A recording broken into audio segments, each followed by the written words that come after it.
El 8 de abril de 1945, un día antes del final, en una oficina silenciosa en el corazón de Berlín, el almirante Wilhelm Canaris se encontraba solo, frente a una decisión que definiría sus últimas horas.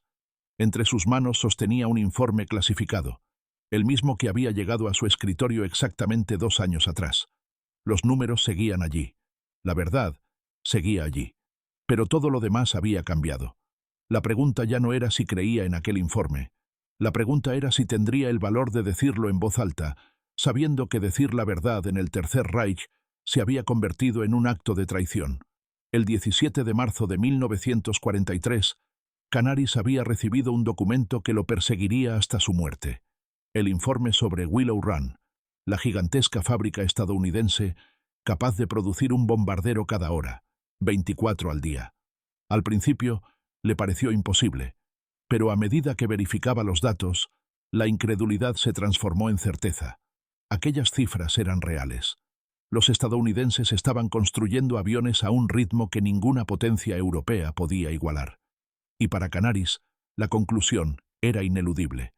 Alemania ya había perdido la guerra, aunque nadie lo admitiera todavía. A sus 59 años, Canaris era un veterano del mar y del espionaje. Desde 1935 dirigía la Abwehr, el servicio de inteligencia militar alemán.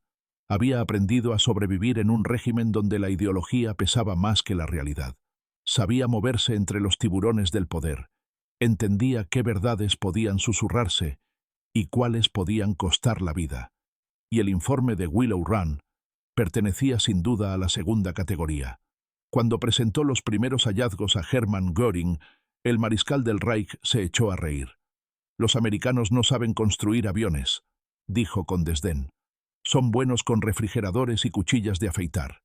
Aquella carcajada le reveló a Canaris todo lo que necesitaba saber.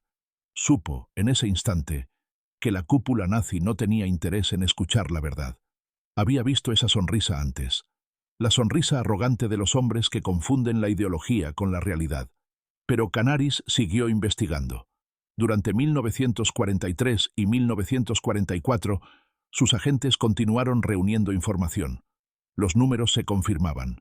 Los agregados navales japoneses, aliados del Reich, enviaban informes con tono casi apenado, describiendo la inmensidad de la producción estadounidense. Cada nuevo dato reforzaba la conclusión inicial. La derrota alemana era una certeza matemática. Canaris decidió entonces adoptar una estrategia de equilibrio.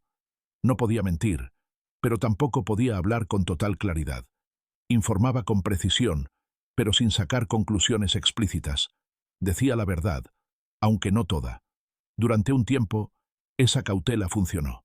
Canaris sobrevivió mientras otros oficiales más francos eran degradados, destituidos o ejecutados. Mantuvo su puesto, su influencia y su vida. Pero a medida que 1944 se transformaba en 1945, la situación se volvía insostenible. El Ejército Rojo avanzaba desde el este. Los aliados occidentales cruzaban el Rin y devastaban el corazón industrial de Alemania.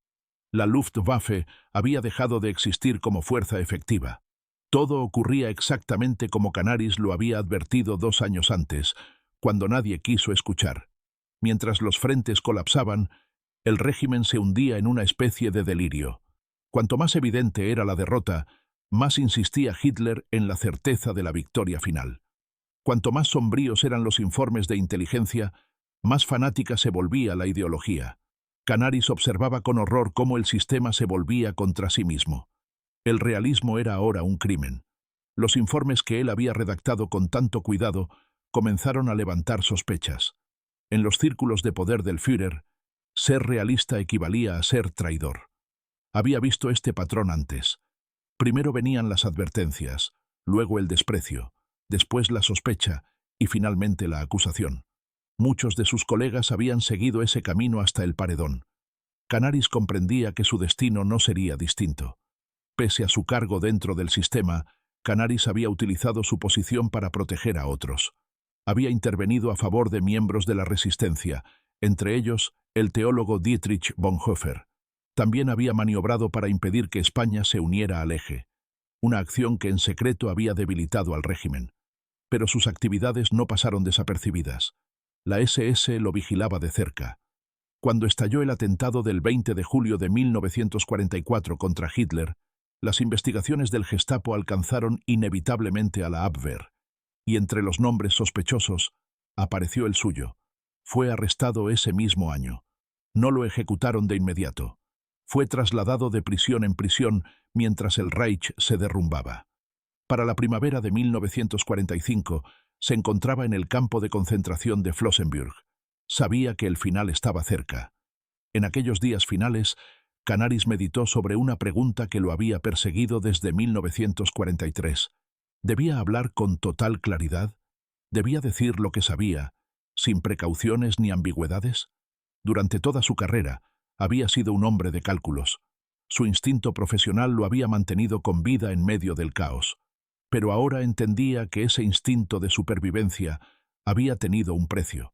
Cada vez que había suavizado un informe para no ser acusado de derrotismo, había contribuido, sin quererlo, a la mentira colectiva. Cada silencio, cada frase medida, había sido una pequeña complicidad. Recordaba las palabras de Bonhoeffer sobre la responsabilidad moral. Callar frente al mal es participar en él. Durante años, Canaris había considerado esas ideas como las de un idealista sin noción del poder. Pero en Flossenbürg, frente a la muerte, comprendió que tal vez el teólogo había tenido razón. Decidió hablar. No en informes oficiales, ni en reuniones con generales, sino ante quienes todavía podían escucharlo. Otros prisioneros, testigos de un mundo que se desmoronaba. Allí, en medio del horror, explicó lo que el informe de Willow Run había significado en realidad, que Alemania no había perdido por falta de coraje o por errores tácticos, sino porque había sido industrialmente superada. El enemigo poseía una capacidad de producción que ningún heroísmo podía compensar. La guerra no se pierde por falta de fe, sino por las matemáticas, y esas matemáticas eran inapelables. Canaris relató cómo la cúpula nazi había recibido los datos, cómo los había ignorado, cómo había preferido la ideología a la evidencia. Dijo los nombres, expuso las decisiones, denunció la ceguera voluntaria que había condenado a millones. Sabía lo que eso significaba. En la lógica del régimen, aquello era derrotismo, traición, blasfemia contra el Führer. Pero ya no le importaba. El 9 de abril de 1945, apenas un día después de aquel momento de decisión, Wilhelm Canaris fue ejecutado en Flossenbürg. Lo desnudaron, lo colgaron con un alambre de piano y lo dejaron morir lentamente. Fue un final brutal para un hombre que había pasado su vida intentando conservar la dignidad dentro de un sistema sin dignidad. Pero en sus últimos días, Canaris había elegido con claridad. Había elegido la verdad sobre la prudencia, la integridad sobre la supervivencia. Su muerte no cambió el curso de la guerra. El Reich cayó semanas después, pero su decisión sí cambió el registro histórico. Tras la guerra, sus diarios fueron encontrados. Los informes de la Abwehr fueron desclasificados. Los testigos confirmaron que Canaris había advertido con precisión asombrosa lo que significaban los datos de Willow Run. Desde 1943, él había comprendido lo inevitable. Lo supo todo el tiempo. La pregunta nunca fue si sabía la verdad. La pregunta era si se atrevería a decirla. Y al final, lo hizo. Su voz, aunque silenciada por la violencia, quedó registrada en los documentos, en los testimonios, en la memoria de los pocos que sobrevivieron. Gracias a él, quedó claro que el desastre no fue inevitable, sino elegido, producto de un liderazgo que prefirió la ideología a la razón, la fe ciega a la evidencia. La historia de Wilhelm Canaris no es solo la de un espía o la de un traidor según los parámetros del régimen. Es la historia de un hombre atrapado entre la obligación de decir la verdad y la necesidad de sobrevivir. Durante años, ese equilibrio lo protegió, pero al final comprendió que sobrevivir en silencio era otra forma de morir. Su elección final, decir lo que sabía, sin miedo, sin esperanza de salvación, lo convirtió en algo más que un funcionario. Lo transformó en un símbolo, porque en toda época, el mayor peligro no es la ignorancia, sino la verdad conocida y silenciada. Las sociedades no caen por falta de información, sino por su incapacidad de actuar frente a ella.